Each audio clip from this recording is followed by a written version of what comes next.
Okay, so here we want to look at another example of giving a counterexample, and this time we'll look at a conjecture involving sets. So here's the conjecture I want us to think about. So conjecture.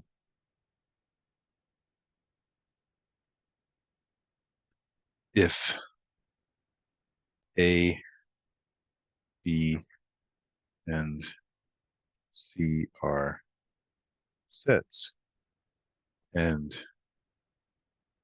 A is equal to B set subtract C, then B is equal to A union C. Okay, again, implicit in this conjecture that I want to now make explicit is the fact that this is being said for all sets A, B, and C, right? Again, oftentimes the way we write it in words in mathematics doesn't make explicit the for all part, but we can make that explicit now, right? So for all A, B, C sets, if A is equal to B set minus C, then B is equal to A union C. So the point is that it needs to be true for any sets A, B, and C. And the reason why you can already see that in the conjecture is because you're not saying anything particular about the sets A, B, and C. So it's implied already. And this is something you'll get very used to the more you have experience with this. It's already implied that A, B, and C are general sets. And so that's why there's this for all lurking behind the scene. Um, in any case, if this is supposed to be true for all sets, if I can find sets where it's not true, then we're good, right? So let's try to think of what's going on here. So A is supposed to be equal to B set minus C, right? So let's say there's a few ways I can draw this, right? So let's say this is my B, and let's say inside is my C, right? So that implies that A needs to be this part, according to what we're assuming. It's B take away the C. So then it's saying that B is equal to A union C. But in this case, we see that that is the case that B is equal to A union C for this setup. So that's not going to work. But again, this picture is a little bit special in the sense that C is a subset of B, right? So maybe that's why it was true here. And so, but we never made an assumption about B and C being subsets in the conjecture. So that's not always going to be the case. So let's play around with a situation like that. Now let's say B looks like this, and let's say C looks like that. So now A is equal to this part right here, right? And now we see that this is not true because no, it's still true, right? So B is equal to A union C.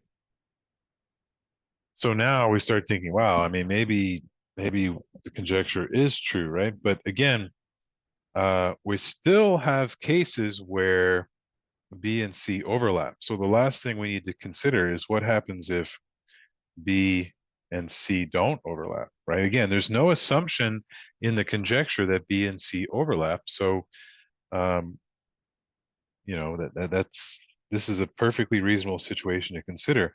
In that case, A is just all of B, right? A and B are the same then.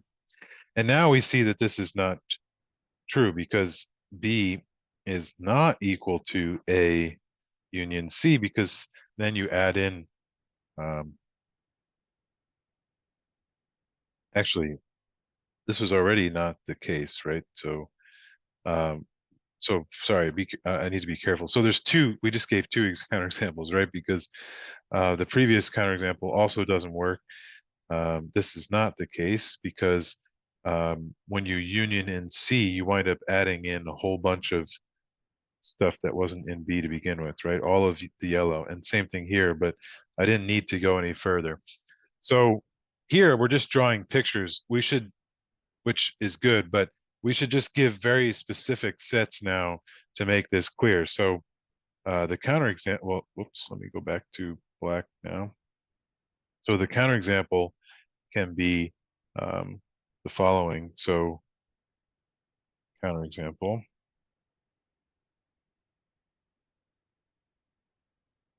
So let's assume that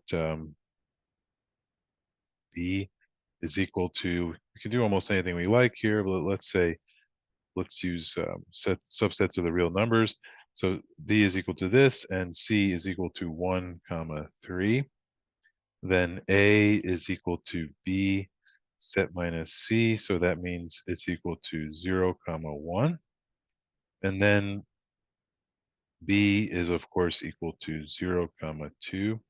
That's not going to be equal to A union C, which is equal to 0, comma 1 union 1, comma 3, which is equal to 0, comma 3, which of course is bigger than B. So that alone shows that the statement is not true. And we could try to refine the statement, because we did notice that if C is a subset of B, then this is true. So we could try to refine it and make a slightly different statement. But I just want to, before we do that, let me just be very clear that this counterexample alone shows that the conjecture is not true, right? So hence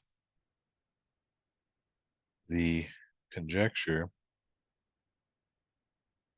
is not true. But again, oftentimes when we find a conjecture to be false, we will notice that there might be a refined statement that we could make. So let's try to refine this.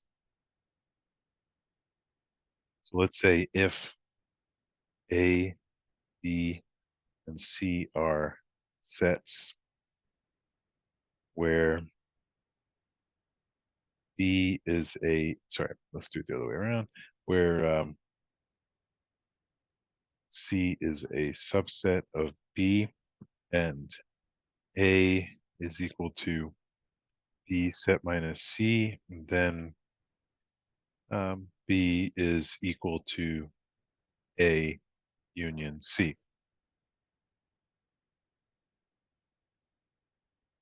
Right, so we took the original conjecture, which just said that you had 3 sets and A was equal to B set minus C, then B is equal to A union C. And now we say, let's add an assumption. So A, B, and C are sets where C is a subset of B and A is equal to B set minus C.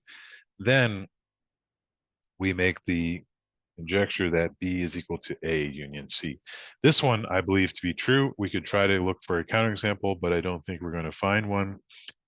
Because when you set minus here, you're going to take away C, and when you do that, since C is a subset of B, you're going to take away everything that you're missing,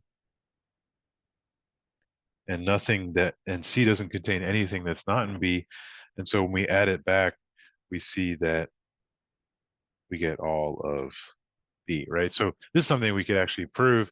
I don't want to do that right here, but this is something we can prove using some of the techniques that we developed in the chapter on set theory, right? So to prove this, let me just make a little note. So to prove this, we would show that B is a subset of A union C, and we would show that A union C is a subset of B, and those two things would imply that B is equal to A union C, right? So we can now try to prove this refined statement. But our goal overall was to show that there was a counterexample to the original conjecture. I just wanted to point out that usually, a lot of times when we find counterexamples, we can try to refine a statement down so that it into a case where it is true.